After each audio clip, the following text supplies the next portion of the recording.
Female friendships showcased in TV shows are far more different than the ones in real life. And these friend groups become the notion of the ideal friend group and why such friend groups shall thrive. The bubble that we all live in works until this friend group changes and the bubble eventually bursts.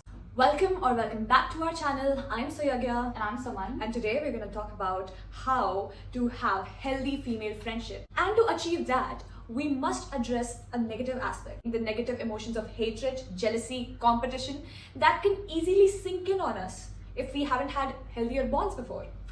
Apart from that, society imposes unrealistic beauty standards, success and behaviors on women, and that only fuels the competition. Furthermore, social media adds on to the pressure by showcasing unattainable realities to us, and it only fosters our jealousy and insecurities. The influence of a single man can intensify these tensions, as the women may feel the need to compete for attention, validation, and status. You almost feel threatened in the presence of another woman who possibly has nothing to do with what you feel, and this results in indirect aggression, that is, by spreading false rumors, breaching their trust, or projecting ostracizing behavior. As women, it's so easy to hold on to bigger emotions and distress over experiences where you feel or you have felt abandoned or replaced. The craving for fitting in so badly brings out ugly sides of ourselves, and this gives us all the more reasons why we should break the cycle and approach female friendships with more synergistic approach. Studies have shown that healthy and like-minded female friendships are crucial for personal growth, emotional well-being, and longevity. Celebrating each other's wins is such a powerful form of women empowerment, as it shifts the focus from competition to collective upliftment. This celebration of each other's accomplishments breaks down those societal norms and narratives that pit women against each other. What if I told you there's a room for all of us at the top? And how your success is my success, girl. My heart goes out for you. So, rising together challenges the idea of scarcity in opportunities. Are we building bridges or walls? This to me is a very intentional question to ask yourself to understand the pattern of what you're projecting on the girls around you. When walls are built, whether knowingly or unknowingly, divisions rise. There is internalized pressures, insecurities, and societal influences that leads women to engage in rivalry and criticism. But building bridges intentionally requires conscious effort to create a space which is supportive for one woman to uplift another woman.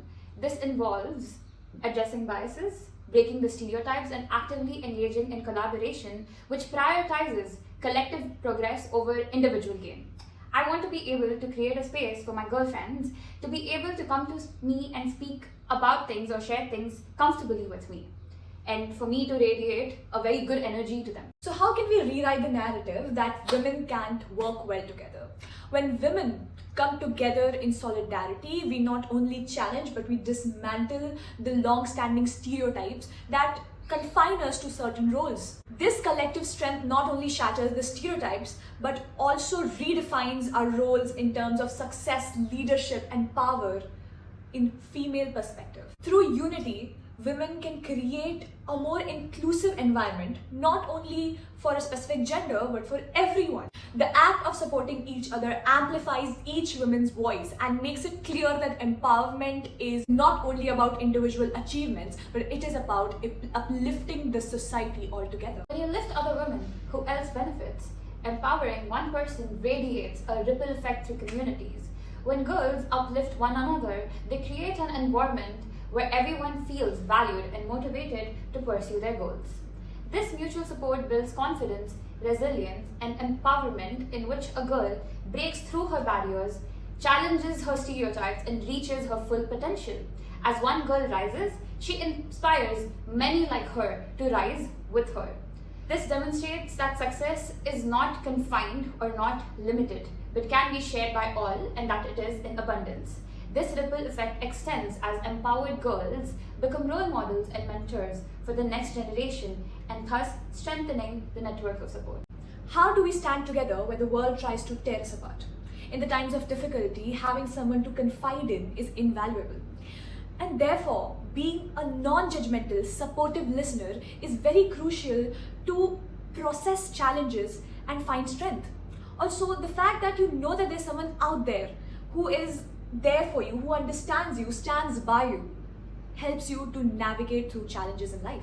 So when women and girls face injustice or are silenced, we must take it upon ourselves as a responsibility to amplify their voices by sharing stories, by making sure that marginalized groups are heard, by advocating for each other. And by doing all of this, we will create a united front against discrimination and injustice. Are we doing enough to go from silent allies to being active advocates for one another? While offering private encouragement is valuable, but being an active advocate requires more visible action. Are we publicly standing for each other in places where it is uncomfortable? Are we willing to challenge societal norms that undermine women and girls, even when it is inconvenient or unpopular? Silent allies might agree to certain causes internally, but active advocates, they will work their best to dismantle such oppressive systems. This means it requires the effort to knowledge yourself about struggles that women face globally. This means staying informed on issues like gender-based violence, pay inequity, or access to education, and then using this knowledge to spread awareness and also drive change. It's easy to say that we support other women, but advocacy requires self-reflection. Are we holding each other accountable? Or are we holding ourselves accountable for the ways we might contribute to unhealthy competition, to internalized misogyny and judgment? Growth comes when we challenge our own behaviors and commit to being a better ally and advocate for other women. While the phrase girls support girls represents the idea of unity and empowerment, there might be some instances where this idea might be misinterpreted, and this might also lead to negative outcomes. This selective solidarity can alienate girls who don't fit into this picture of mainstream femininity or success, leaving out the women of color, LGBTQ plus individuals, and those that come from different socioeconomic backgrounds. This includes toxic positivity, where genuine struggles are ignored, exclusionary behavior, where only certain women are supported, and blind loyalty towards women, where sometimes their harmful actions go unchecked, and performative support, where all the support is just for the appearance than the real action. It can reinforce unhealthy competition, gender stereotypes, or silence important conversations in the name of unity, ultimately contradicting its empowering purpose. Thank you so much for watching this video, and if you found this video inspiring or helpful, do let us know in the comments down below. We would love to hear from you, and let's keep the conversation going. Remember, your voice matters, and together we can make a difference. Until next time, stay empowered, stay connected, and keep supporting one another. See you in the next video. Bye-bye!